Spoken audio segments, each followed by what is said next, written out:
actually got fired Really? from that job, which turned out being like one of the best things ever. But no, it was really good because at the time I had recently put out a video of how to embroider a patch. Okay. And that one had started blowing up. My first couple were kind of more like just me showing art. I had like a couple kind of tutorial type things. And my girlfriend, Romney, she taught me how to embroider like patches.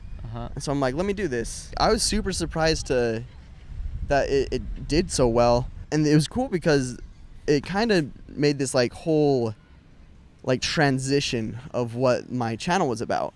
Because originally I was like, I'm just going to be making videos about my art and try to showcase my art, another platform to show that off and hopefully get some more eyes on stuff or people that might like the art. And that one kind of made it transition more into like a craft how-to channel. Yeah.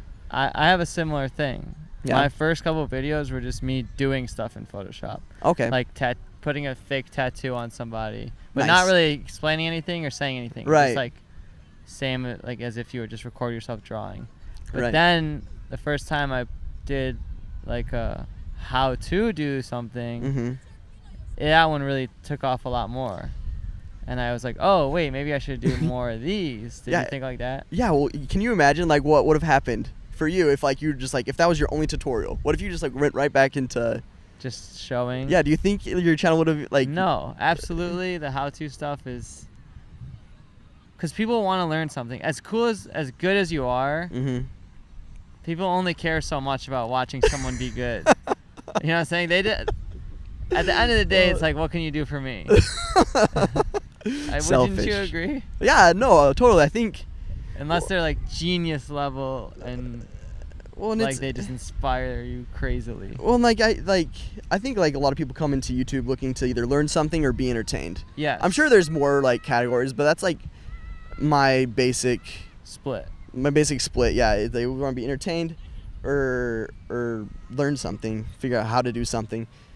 And so it's funny to see like that's how our channels like developed, and we were able to make that transition and be versatile in the fact that like we didn't have to stick with what we were doing at the very beginning.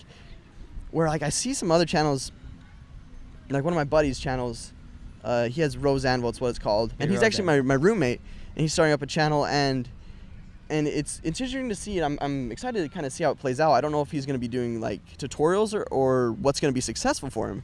Because there like is no one set path. I feel like the best path or the best way to take things is do what works and kind of be flexible in that manner.